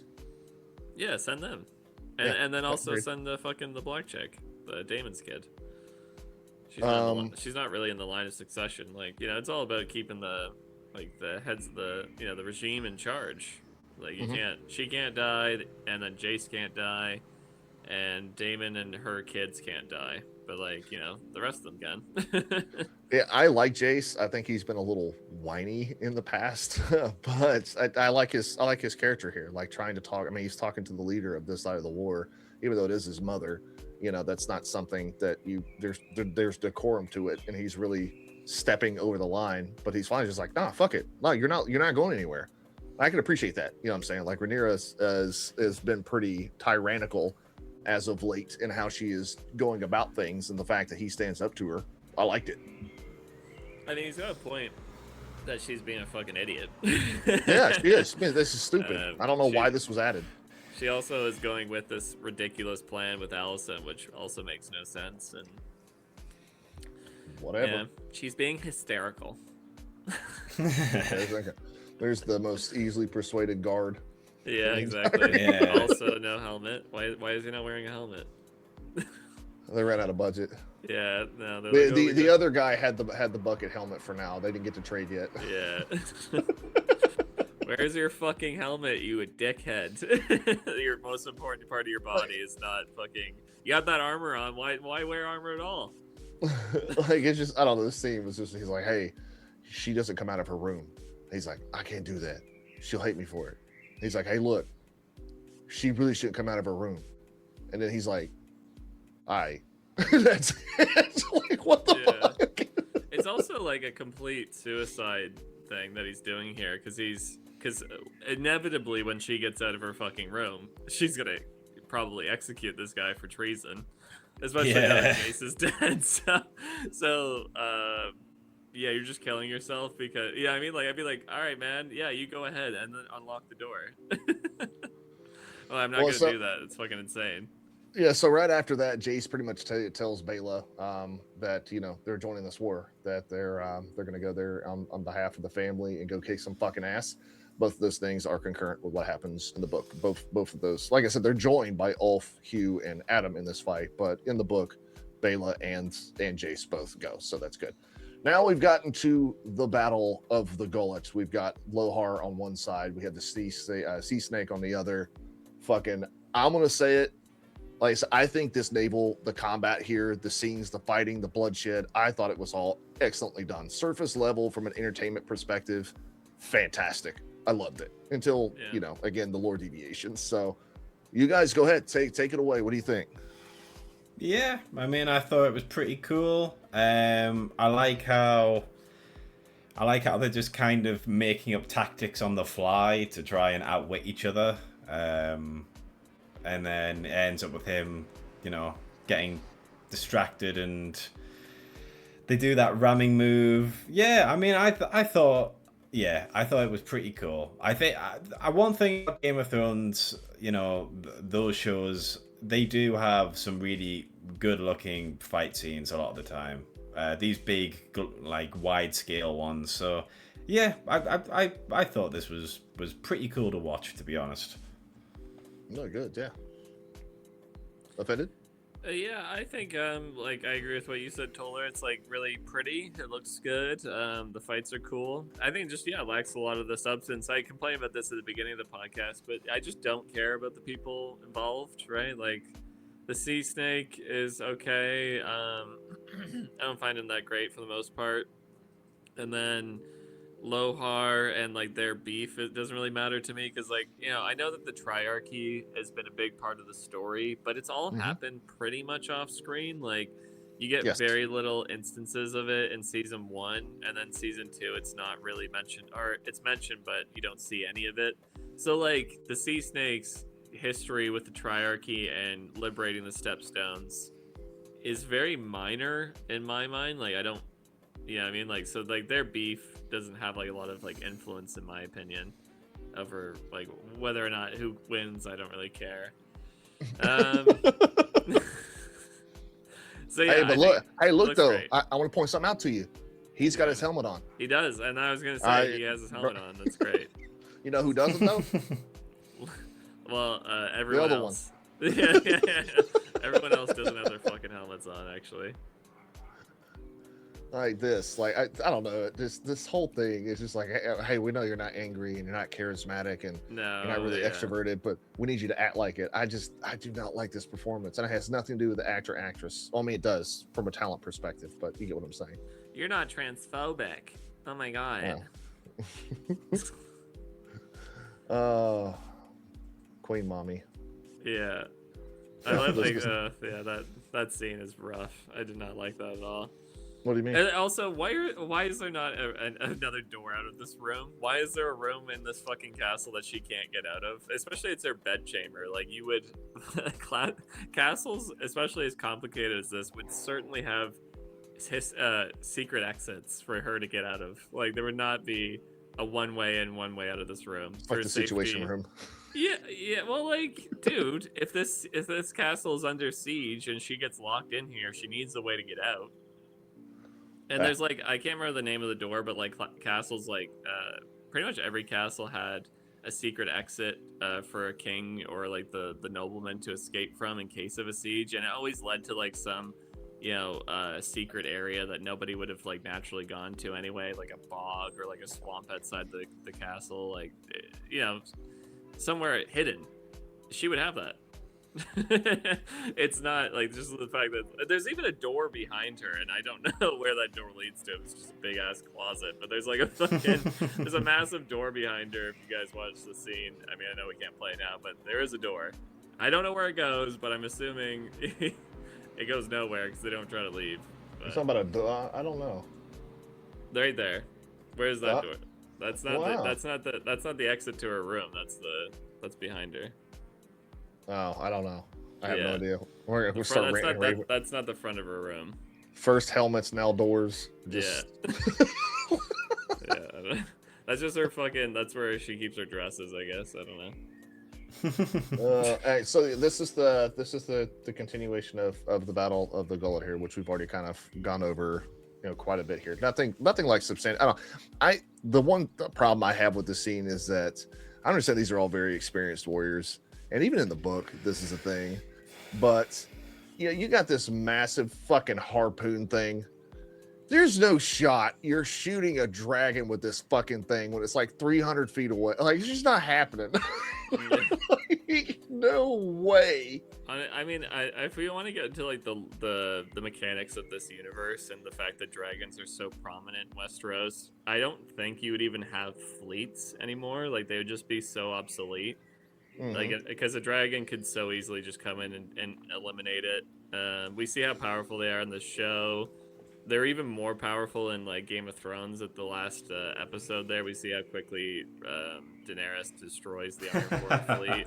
Yeah. So like, you just would not have ships. You just would not rely on moving troops through ships at all. Like, Westeros would be an island you would not want to fuck with. Like, that would be. Like, No, he would not. Yeah. No. It's quite literally like us like attacking England with medieval tactics, with like the Spanish Armada, going against Elizabeth. If Elizabeth had a drone, like a Predator missile, I'd be like, why would I just wouldn't? Right. I would leave it alone. Yeah, I like this scene. As I say, even though the whole mechanics of shooting. I'm trying to think of the name of the drag. Is it Vermax? I'm trying to think. What is the name of Jace's dragon? It's not Vermax. Is it? Vermax is one of the dragons, isn't it? It is Vermax. I was right. Oh, it yeah, is it's Vermax. okay. Yep, it is Vermax. I did like the this is something that's very prominent in the book too, like Bela and Jace having they're symbiotic. The teamwork there that Vermax gets shot and then Bela and Moondancer immediately swoop down and she says, Moondancer defend. They come down and cut the rope and all that. I thought that was pretty cool. I'm like, all right, I do like that dynamic. I can get with it, even though how it happened is really fucking stupid. So. Yeah. I'm kind of curious why Jace didn't even think to retreat at that point, with a wounded dragon. You would want to, as soon as you get nicked like that, the fucking harpoon goes right through his shoulder or whatever. You'd be like, all right, now I'm in trouble. Now they can catch me. Well, it's his character. I mean, even in the show, his character is he's got that prince arrogance to him. Yeah. And I think that's why he kind of was just arrogant. Oh, we good. We ain't got nothing to worry about, and that unfortunately leads to his downfall. So, I think I agree that I can see why he's a bit arrogant. He's a bit headstrong. I think it just would have been a little bit better had Sheep Stealer shown up and started fucking things up right when his dragon got wounded, and then that's why he stayed. You know what I mean? You'd have it clear, okay, I have to stay. I can't go back. But I don't know. Maybe a little nitpicky there, but no, it's completely fine. Oh yeah, so this is okay. I like this scene, right? That's why I'm letting you lead, because you said you really like this scene. So go ahead. I do like the fact that he tricks them and she's going after him despite all the dangers. I like the desperation. I like if I cared about the characters a lot more, I think it would have been a great scene. What pisses me off though is that he turns port side once he realizes that she made it out, and then completely exposes the side of his ship to her ram. I have no idea why he does that. He immediately, so the Sea Snake goes from being this tactical naval genius to an idiot in 3 seconds. Because he's like, I'm gonna expose my most vulnerable side to her, and then, even though she has this fucking Mad Max ram on the fucking front of her ship. That's yeah. Turn your go port or not ports. Turn your fucking your ram towards hers and run at her. If you can't outrun her, you might not beat her ship, but fucking don't expose yourself. It's a fucking dumbass move. I've been playing a lot of Windrose lately. A lot of naval combat and that with pirate ships. That's one thing you don't do is fucking expose your side to someone that's barreling right towards you. Yeah. I mean, we've all played Black Flag as well. Yes. Yeah. So I mean, the only deviation here from the book, Loomar, I'll let you get into how you feel about it, is that the Lannisters are not present during this, and they're not thrown overboard like they are in the show. Not a big problem at all. Doesn't cause really any domino effect, but just pointing it out. Loomar, go ahead. Yeah, I like this scene again. With the Sea Snake guy, this is one of the more interesting aspects of him that's been captured on screen. And what's her name? Who's the pirate who's with the Lannisters? Lohar. Lohar. Yeah. It fit into her character as well, that she would just press on even when everyone else is getting fucked over because of it. Again, I thought this was a pretty neat scene. I don't really have a lot of problems with it. I like how she fucking threw him overboard. I thought that was pretty funny. It really happened quickly. It was no hesitation. We need to there. lose weight. How much do you weigh? And then just threw all the Lannisters over. I thought that was a good scene. Yeah. That's why I said just it doesn't happen. It doesn't happen in the books, but it doesn't really have any ramifications, so I was okay with it. Yeah, I thought it made sense for her character. She's obviously the treacherous asshole and pirate woman, so yeah, fits well. And now both the brothers of the Lannisters are dead. I guess I'm assuming that guy drowned. Thailand, I mean, he doesn't really. I mean, he's important, somewhat important in the book, but he does die later on. I think to winter fever in King's Landing. So it's one of those things that, like, if he does die, he dies. You know, whatever. Yeah. All right, so I do like. mean, I do like how the sea snake is using one of the cars or whatever the Dothraki use. I think that's cool. oh yeah, okay, yeah. I think like his character, like from a writing perspective, is pretty brilliant. But I kind of echo your sentiment in that, you know, the way it's expressed in the show is not it's not that great. He's very, very wooden. Yeah. Also don't like how he doesn't have I've been nitpicky about the armor and stuff, but He has where's his helmet on here. He does have a helmet on. Yeah, Where's his he nose guard does. though? Where's his nothing And it protecting saves his face. life, I think. I think she hits him in the head and it hits the helmet instead, so... Yeah, that's something. Oh. That's Yeah. good. I don't know. Let's see here. Oh, a little Spartan kick in there. I can't go too much because of fucking Yeah. copyrights and all that. So now we've got to the point where Bela and Jace are still getting it. Battle of the Gullet, destroying ships, and this monumental retard shows up. Well, Yeah. All that Hang build up to her getting that fucking that dragon under control, and then she just fucking ruins it. I do like the look of Sheep Stealer's wings and stuff. I like how they're very bat-like. Yeah. yeah, and there's so in the books there's dragons that are tamed, untamed, and rogue. So Yeah. it's like ones that have been tamed and are part of the fleet, ones that are untamed but getting ready to be tamed, and then rogues who just do not give a fuck. And book readers, feel free to correct me here, but I'm almost certain Sheep Stealer is not a rogue. He is just untamed. But in this scene here, this is like as rogue as you get. He does not give a fuck about anybody in these scenes. Fucking Yeah. blue on blue, bro. All right. Yeah. So I mean, I guess so. The sea snake, I'm assuming's dead at this point, or does he come back in the books? I don't know. No. I don't believe that he's. Well, like I said, fucking he in the book, he's not in this battle. Yeah. So I don't think he's No. actually dead. We didn't see him die. I'm assuming he's still alive. Yeah. So I think they left it ambiguous there. So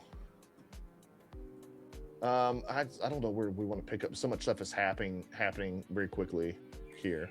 We can just cover Jace's story, and then we can talk about the sea snake separately, like instead of jumping back and forth. 'Cause, Okay. Yeah. Yeah. Yes. Let's do that. That's a good idea. So we'll go. Let me get a good shot here. There we go. That's a good shot.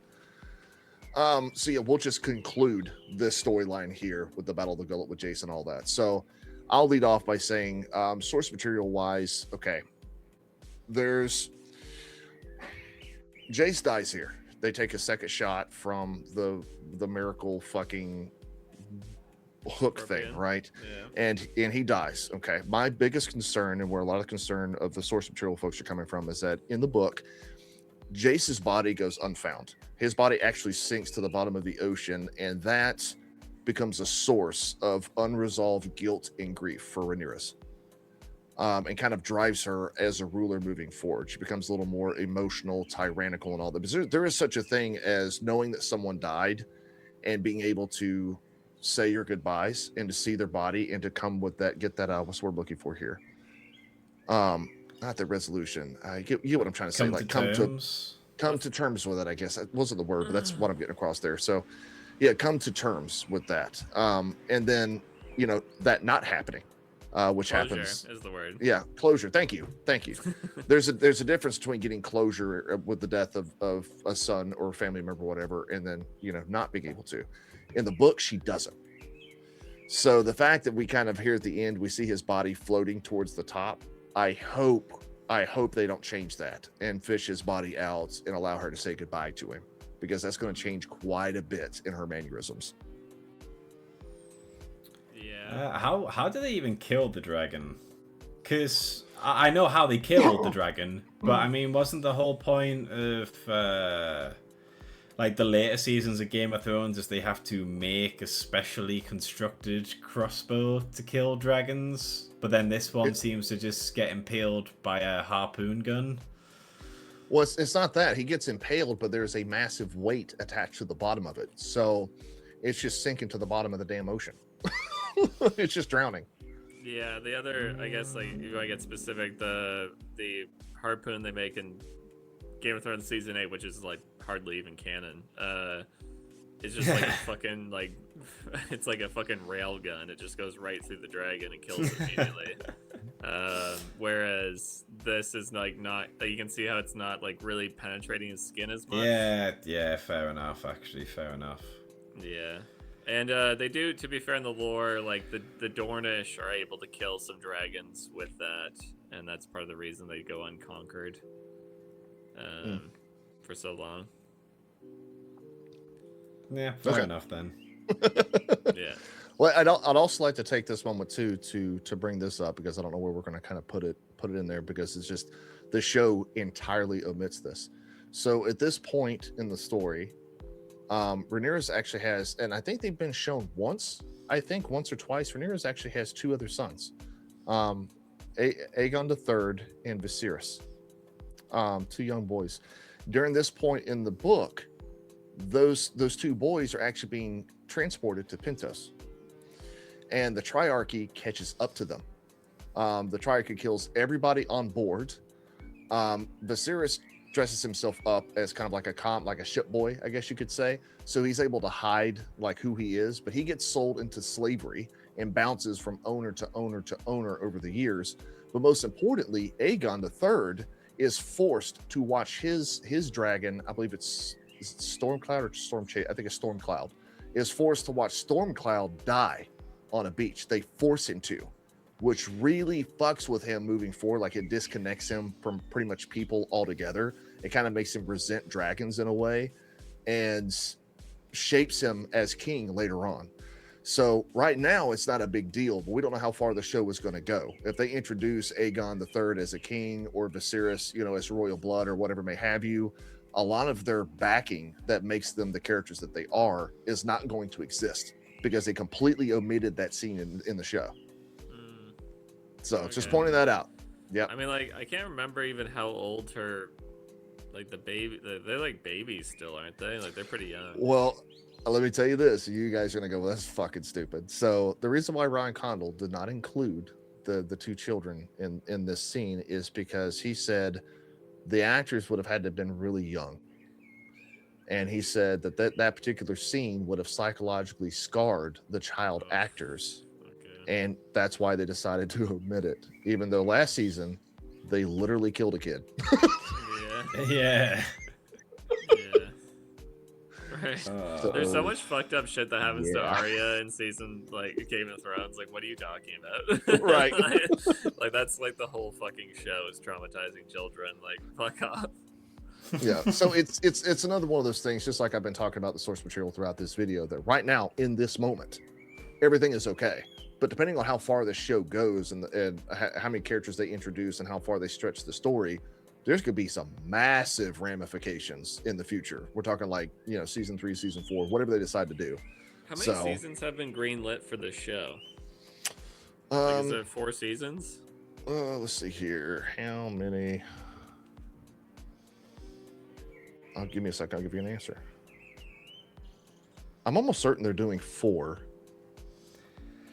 Yeah, it's been greenlit for 4 seasons. Yep. Yeah. So yeah, it really just depends on what they do with this universe. It seems like they're doing a bunch of different stories spanning across, thousands of years in this Game of Thrones universe. So I hope, pray, they don't introduce these characters, because then, what I'm saying, they're missing a lot of backing, and it's not going to make sense why they act the way they act. Yeah. I think it's gonna. I think that we're seeing the seeds of failure being sown here. Correct. I think this is where George was coming from when he said this isn't my story any longer. Yeah. Because obviously, as a writer, you have a good writer. You have to look ahead. What you're writing now is going to affect what happens. Maybe further in the future, or very short in the future. And so that may have been what he said. Why he said. Yeah, well, like stories are like kind of like trees, where it's like, you know, you have branching storylines and all this stuff. That's why those analogies are used. But if the fucking base of the tree is poisoned with shit, then every Yeah. branch that comes off of it's gonna suck. Let's see, this is what I'm talking about here. This right here, it does not look like his body's sinking. It looks like it's floating there at the top. Yeah, I get what you mean. Yep. So, like I said, that will change again. Which does not make sense. Yeah, At it'll all. it'll change a lot of Rhaenyra's motivations. So, yeah, if she actually sees her son's body. But, what about the final fight here? Let me go back here between the sea snake, Lohar, and all of that. There we go. Oh, that works. There you go. That's a good All right. shot, yeah. Yeah, I mean, just she dies and then and then the sea snake disappears. I don't really have any like severe beef with any of this. I think like yeah. I thought it was a pretty good fight. It's fine. Yeah. Yeah. I thought it was pretty cool. Yeah.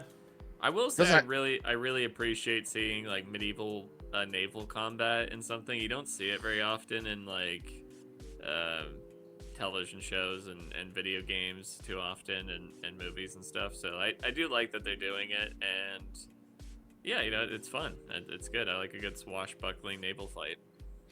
Yeah, I like the fact that it happens in like chest high water too. This is like, you know, these are two people who were born of the water. This is their element, and they're literally doing this close quarters battle between one another in the water. I thought that was pretty cool. Yeah. Yeah. Defying all stereotypes about swimming. It's great.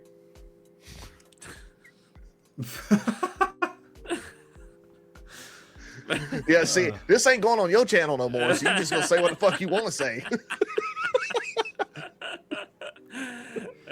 Yeah, we're all making jokes here, okay? That's all jokes. But yeah, that pretty much I over recorded a little bit. That's why you see a little bit there at the end. But this show, which folks, if you're listening to this podcast, if you haven't seen Night of the Seven Kingdoms, Way so better. good.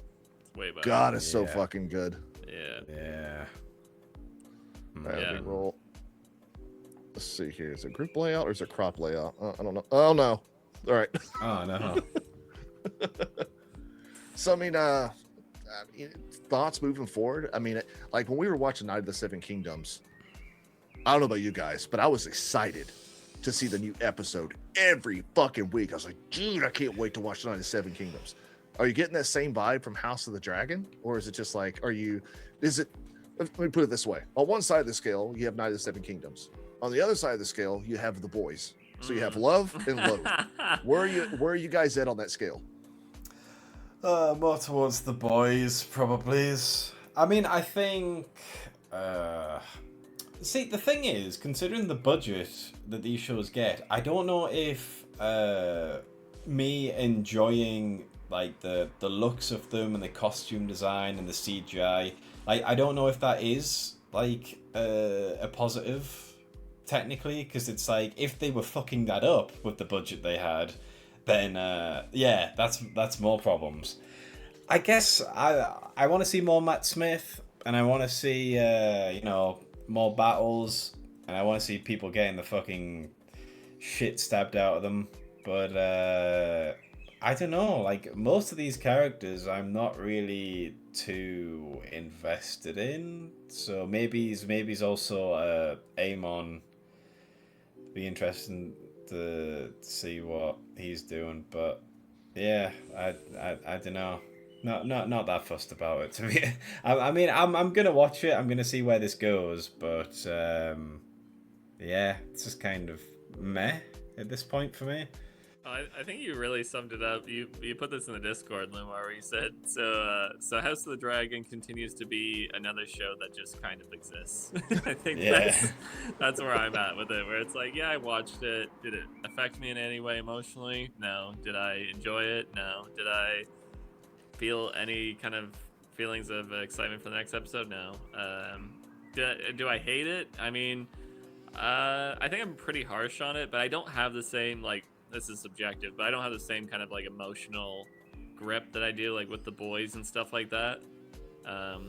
But you know, I think the fans who are upset about it have every right to be, and I think I would be if I cared a lot more about the source material. But I never read Fire and Blood, so, and I think Oh, sorry. I think I like lost a lot of passion for Game of Thrones after season 7 and 8. So I think that carried over into House of the Dragon a bit. I know the Seven Kingdoms was able to like get me out of that, but I don't think Hot D is not. Which I hope I haven't been too annoying about the whole source material thing. I think the reason why it's important is because it offers a different perspective. Like I said, Rob, he and I were talking in the comment section. It's weird seeing somebody like the show and then like admitting like, okay, ignorance is bliss here. Like I know this show is probably fucking a whole bunch of shit up, but I don't know about that shit. And so I like it for what it is. So I hope I haven't been too annoying with trying to talk about the deviations and all that. But I do hope they are important. I've probably been way more annoying about the who's wearing what helmet and all that stuff. Which so moving forward, just kind of talk about the schedule. Obviously, for the folks that are still listening, thank you so much for doing so. This is not going to be on Offended's channel anymore, but Loomar and Offended are both going to help me in posting links, so that way we can kind of get people ushered over. For Game of Thrones, I was going to do middle seats Monday, but since that technically we record on Wednesdays, so that would put us an episode behind. So for Game of Thrones, every Friday until the season ends, you'll have a new episode of the middle seats at 5:00 p.m. Eastern Standard Time, and then we'll kind of move forward from there. Yeah, I'd like to get a schedule going forward, but if we did it on a Monday, episode 2 is getting ready to release, and then I would release the episode 1 podcast, and that's just not cool. Yeah. Well, it was fun talking about it with you guys. Thank you all for listening. Appreciate you staying around this long if you're still here. Yeah, it was a long premiere though. Long premiere. Yeah, holy shit. it was like what, an hour and 20 minutes, something like that. Yeah, it was wild. Yeah, it didn't speed by at all. Yeah, I watched it like an hour late because we were getting caught up on From, which I don't know. We've talked about that extensively, but I started at like 10. I'm like, holy shit! Like it's gonna be midnight when the show premiere ends. So, speaking of another disappointment, that fucking show. Oh my god! Oh, I'm falling further and further down the hate hole in that one. What? Yeah. Imagine my shock. Yeah. Man, like I just thought, okay, I'm not gonna get into it. I'm just so pissed off about so many different things in that show. Well, mystery box. Yeah, well, let's just do it this way. So, because I'm sure we're going to talk about a little bit once we get done here. But for those that are still listening, we really do appreciate it. Obviously, subscribe to each of our channels. Make sure you check back in 5 p.m. EST every single Friday until this show ends, and then we'll kind of give instruction after that. All right. You guys got anything else? No, come subscribe to our channels. We love you, and I miss you. Send nudes. Even the guys, send nudes. Y'all take care.